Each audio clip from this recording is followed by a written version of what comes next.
Shalom, Ahab, Wa, Baraka.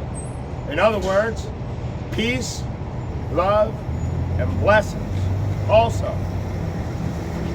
Kahalayama, Yahweh, Bahashim, Yahweh Shai, Bahashim, Rukwakadash. Double honors to all the elders and the prophets, the apostles and the teachers that are bringing out this 100% truth. Today I just wanted to do a short class. Maybe one day I'll do a long class. But let's go ahead and get that horn first.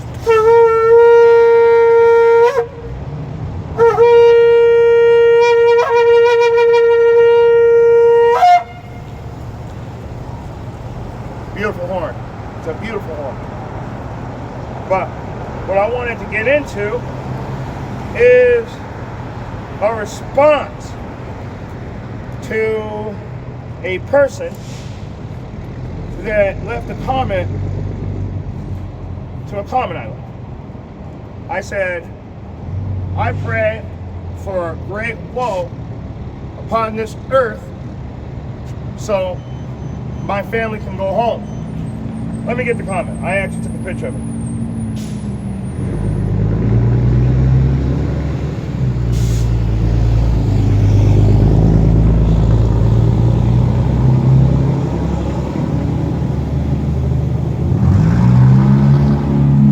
Every day, this is the comment I wrote. Every day, I pray for arrows to come and bring woe so we can go home. And the servant of Elijah said, brother, renew your mind. Pretty soon, a lot of people will become slaves, drowned, burned, crushed by rocks, crushed by debris, dismantled, mutilated, raped, eaten, and worst of all, end up in hell. So right away, you know this guy's a Christian. And I'm done with what he said. I'm gonna give you the reply of what I said to him, I guess. Where is it? I guess I didn't write my reply down. Here it is. Everything you said was done to us at one point. So I'm praying for the destruction of those people that did that, and so on and so forth. And I bring out a few verses. So this is what I'm getting to, because the reason why I want to bring this out, because it inspired me to bring out a class. Because what he said was, I know history, but God tells us to love our enemies. So, with that being said, we're going to do a little breakdown today on love our enemies. I'll show you exactly what it's talking about. Somebody's dumbass car. Fuck it. I guess that's not going to stop. Oh, maybe it will. It'll probably keep going.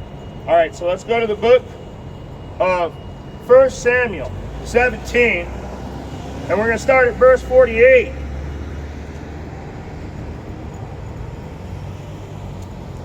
First Samuel 17, KJV. Shalom Akiyah. And it came to pass, when the Philistines arose and came and drew nigh to meet David, that David hasted and ran toward the army to meet the Philistine. Keep going. And David put his hand in his bag, and took thence a stone, and slang it, and smote the Philistine in his forehead, that the stone sucked into his forehead, and he fell upon his face to the earth. Okay, so, Shalom Akwa. Shalom. That means hello. Shalom. Shalom. So, what we're talking about is when the scriptures say, love our enemy. I'm going to prove that it's not saying what you think. Because right here, if we loved our enemy, he's just read right now how David ran up on the Philistine, Goliath, and put a rock right in his forehead, and he dropped to the ground. Is that where you stopped? Yep. Keep reading. So David prevailed over the Philistine with a sling, with a stone, and smote the Philistine, and slew him. But there was no sword in the hand of David. Therefore David ran and stood upon the Philistine, and took his sword, and drew it out of the sheath thereof, and slew him, and cut off his head therewith. And when the Philistines saw their champion was dead, they fled. Love thy enemy. Are you guys starting to get it yet? Well, we're gonna get into this today, because when it says love thy enemy in the scriptures, it's clearly not talking about the other nations. But let's go ahead and prove it. Let's prove that today. Let's go over to, and what we're going to do is get a couple more scriptures, then I'm going to get to where it actually tells you to love your enemy, and we're going to make sure that there's clarity on that. Let's go to the book of Psalm, chapter 35. That was a shofar you were blowing. I heard it way over there. That's impressive. The shofar is actually, It's a Jewish instrument well, that the Israelites used when they were free from Egypt. what we used it for was the calling together of the congregation. And you heard the blowing of the shofar and you came over. So you just became part of the congregation because you were able to hear the horn. So what what tends to happen a lot of times is people don't know who they are. So they come up calling those people the Jews when they are Amalekites. Amalek was born of a whore, grandson of Esau. And Jacob and Esau were twins. So Esau is not an Israelite. Jacob's name was changed to Israel.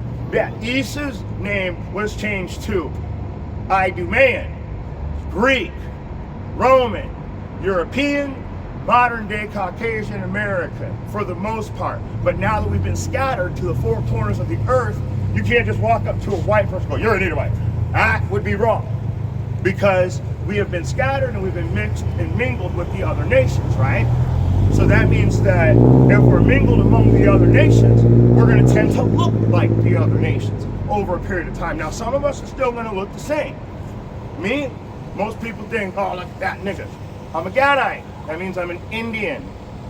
My grandmother's Apache and my grandfather's Cherokee. He's a real Jew." So the Jews actually look like this.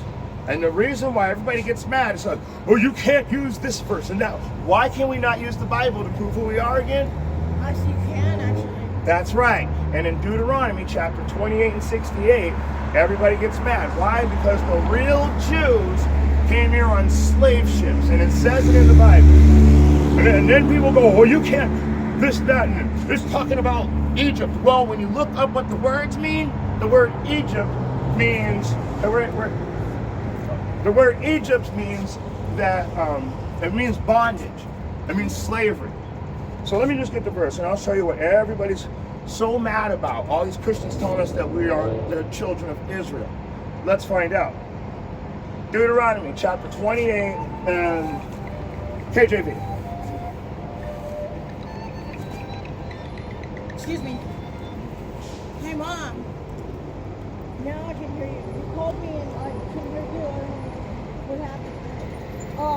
I'm downtown waiting on my I'm here, but I can't wait up here because my bus is not here until... Okay, so what we're going to do is we're going to go back into it for a minute. No. I was about to tell her who she was, and it's going to phone, so we're going to go right back in the song. And then if she comes back, we'll tell her who she is. Psalm chapter 35, KJV. Now, we were originally talking about love thy enemy. And I showed you right now that David had actually taken the Philistine and he cut his head off. Okay? So he threw a rock, And then he cut his head off after he hit the ground because he didn't have a knife to slay him. Now, with that being said, the name of this class, like I said, is Love Thy Enemy. So let's go to Psalms chapter 35, starting from the top. Plead my cause, O Yahweh, with them that strive with me. Fight against them that fight against me. Hold on now. What was my original comment? I'm praying for great woe among these nations, our oppressors, the people that have oppressed us. I'm praying for them to be destroyed so we can go back to being normal Israelites keeping the laws. So, am I not in the same category as David with that prayer? What did David pray for again? Plead my cause, O Yahweh.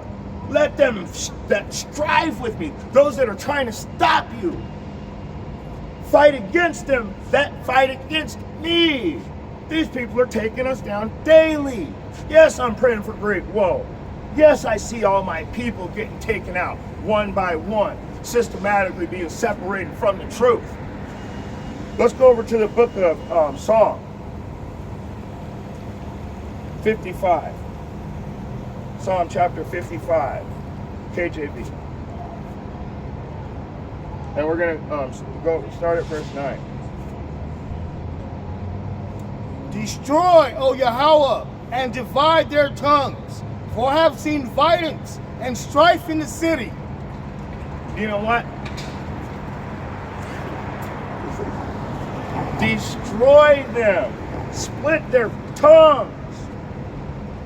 Now that you guys are starting to get the idea of what love thy enemy, you still don't know what love thy enemy means, though, do you? How are we supposed to love our enemies when all of our forefathers were out killing our enemies? Let's see. Let's go over to the book of Isaiah chapter 17. Isaiah chapter 17. KJV. All right. And I go to verse 40. Wait.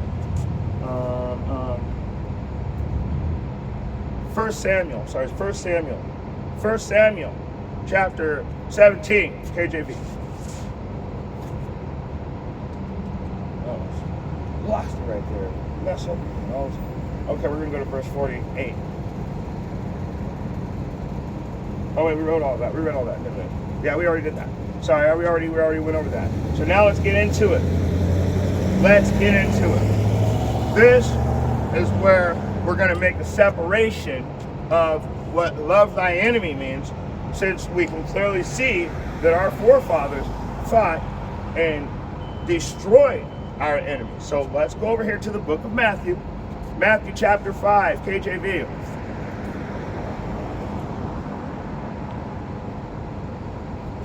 We're going to start at verse 43 and read 43, 44. Ye have heard that it hath been said. Wait, call it out. Matthew 5:43. Ye have heard that it hath been said that thou shalt love thy neighbor and hate thine enemy. But I say unto you, love your enemies, bless them that curse you, do good to them that hate you, and pray for them that which despitefully use you and persecute you. Now, let's get the 100% truth on that. First of all, he's only talking about Israel. Let's prove that first so we can make sense of why we would be out chopping people's heads off but loving our enemy at the same time. Let's go to Matthew chapter 18 and verse Matthew 18 KJV. Verse 11. 18 and 11. Matthew 18:11. For the Son of Man is come to save that which was lost. So the Son of Man, which is Yahushua, which everybody so ignorantly calls Jesus, has come to save that which is lost. That's what Matthew 18 and 11 says. And what's funny is most of the rewrite Bibles have that verse kicked out. Why? Because the Son of Man has come for that which is lost. Let's find out who is lost. Let's go to Matthew. Stay in Matthew, go to chapter 15. Matthew 15, KJV. And we're going to skip over all the mumbo jumbo. We're going to go right down to verse 24. And what does verse 24 say? Matthew 15:24. But he answered and said, I am not sent, but unto the lost sheep of the house of Israel. So he's only talking about Israel, okay? We know he's only talking to Israel. The enemy among you is your own people as Israelites according to the Bible. That's the enemy that you're supposed to love. The enemy are your own bloodline. The other 11 out of 12 tribes. If you're a Jew and you hate all the other 11 tribes, you need to love your enemy. You need to love your enemy when you guys are striving against each other. And you know what? What he said, and I'm going to go back to Matthew chapter 5.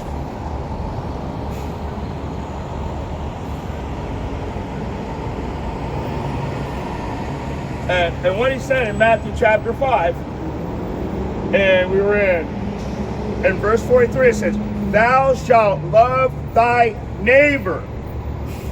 Thou shalt love thy neighbor. So, if you're supposed to, and then the next verse it says, but I say to you, love your enemy. Love your neighbor, hate your enemy. Love your enemy. Watch this. Who is your neighbor, first of all? Let's go to Leviticus chapter 19. Leviticus chapter 19, KJV. Go to verse 17. Leviticus 19:17. Thou shalt not hate thy brother in thy heart.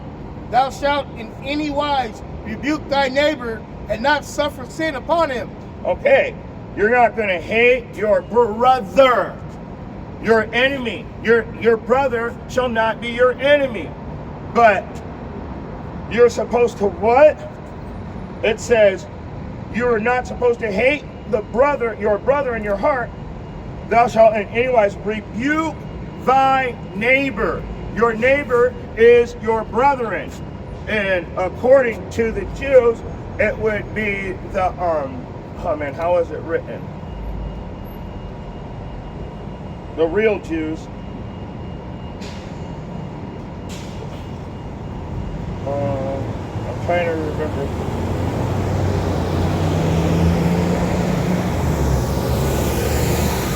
Matthew chapter 5 KJV lexicon blue letter.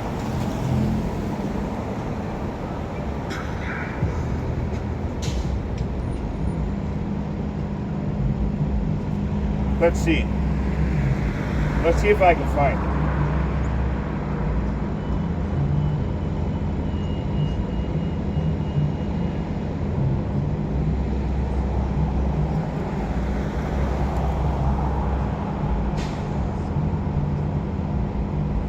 In the lexicon, it would be entry G4139. According to the Jews, any member of the Israelite nation and commonwealth. That is your neighbor. So other Israelites are who you're not supposed to hate. Now, I thought that was pretty easy. But you know what? Let's put some nails in the coffin of showing how we are supposed to hate our oppressor. And that we are supposed to. We already showed you that we've prayed against them all through the Bible. But just for example,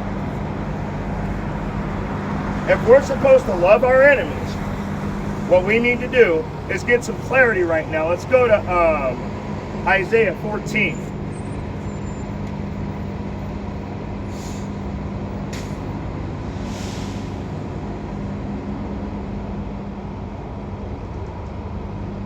And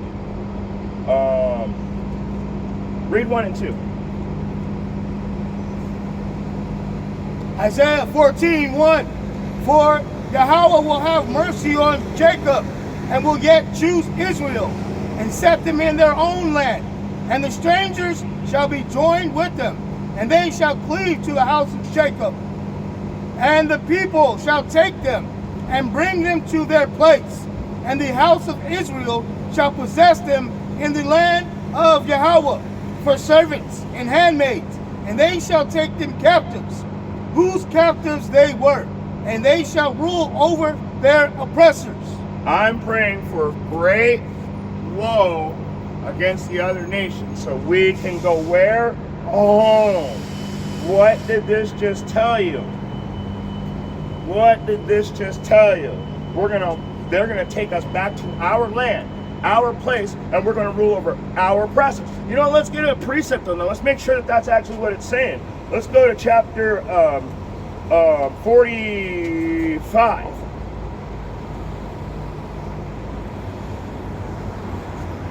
And we'll go down to verse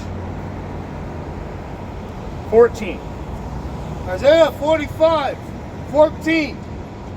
Thus saith Yahweh, the labor of Egypt and the merchandise of Ethiopia and of the Sabeans, men of stature, shall come over unto thee, and they shall be thine.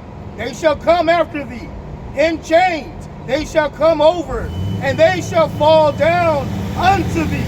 They shall make supplication unto thee, saying, Surely Yahweh is in thee, and there is none else. There is no Yahweh. So, they are going to come to us how? In chains. You know what? Let's seal the deal. I don't think you guys understood that one good enough. So let's go ahead and go to Isaiah chapter 49. This one might be a little bit easier to understand.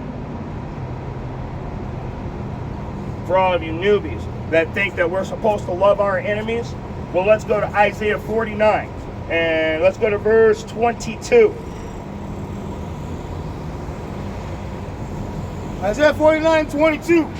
Thus saith Yahweh, Behold, I will lift up my hand, I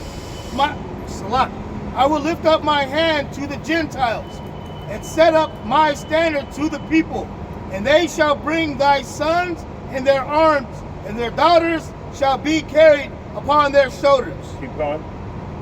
And kings shall be thy nursing fathers, and their queens thy nursing mothers. They shall bow down to thee with their face toward the earth, and lick up the dust of thy feet, and thou shalt know that I am Yahweh, for they shall not be ashamed that wait for me. So, just like in 14:2, we are going to take you captives who had us as captives. That's why they don't want to read in the Bible, because the Bible says that we're going to take back over and we're going to rule over this kingdom. So no, we do not love our enemies. We love our brothers. And when our brothers and I strive against each other and have hate for each other, that is unlawful according to Leviticus 19 and 17 and 18. So that's what it's talking about when it says, thou shalt love thy enemy. Let's put some more nails in the coffin. Let's go to the book of Esther. Let's see if Mordecai loved his enemy or not. Let's see if Mordecai, that guy wanted to hang him. Let's see how he treated him. Let's see what Mordecai did. Esther. There it is. Chapter 3. And we're going to start at, let's go ahead and give me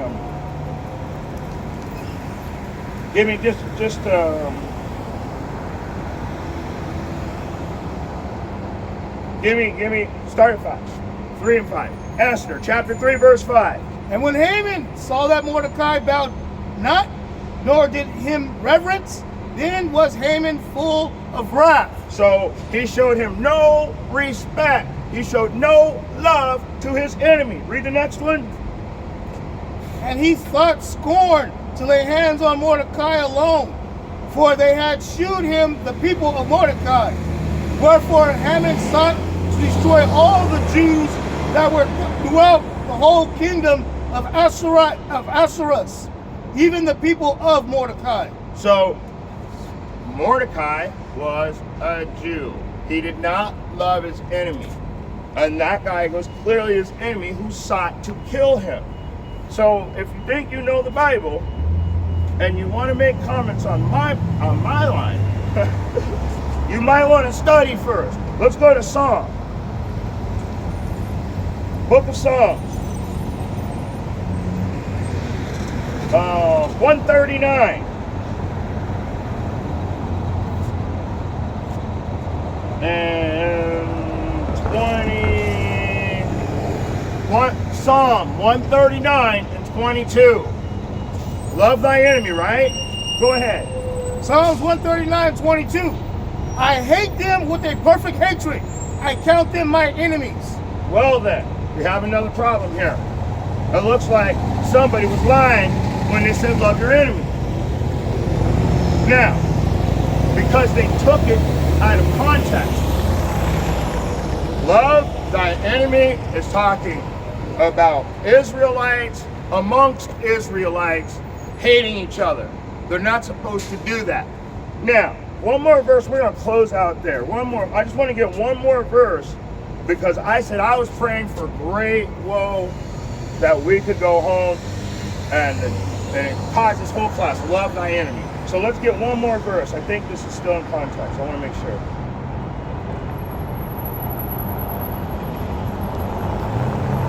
It's Isaiah 65. Just trying to make sure.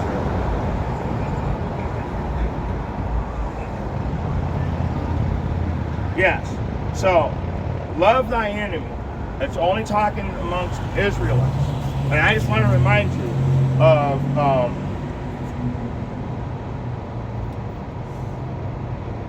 while we're receiving this great woe, while that guy was telling us how we're going to be burned in crushed, it already happened to us. The ones that are following in the instructions, the ones that are doing what the scriptures say to, read it, Isaiah 65 and 13. Therefore, thus saith Yahweh, behold, my servants shall eat, but ye shall be hungry. Behold, my servants shall drink, but ye shall be thirsty. Behold, my servants shall rejoice, but ye shall be ashamed. That's right. But give me one more and we're going to call it right there. Behold, my servants shall sing for joy of heart, but ye shall cry for sorrow of heart.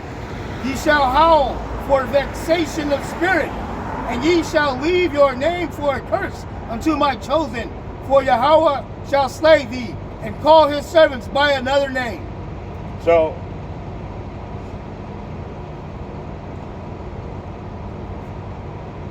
we're going to leave you for a curse unto the chosen. So in other words, like I told you in the beginning, we hate our enemies, we love our brethren, and we count them not as enemies. But if somebody did, it would be against Levitical law. So when it says in Matthew chapter 5, verse 43 and 44, the real truth, the 100% truth, is he's talking about his own people. And with that being said, if you got eyes to see and you got ears to hear, I hope you're able to get something out of this short message. Shalom. You want to hit us with that horn again?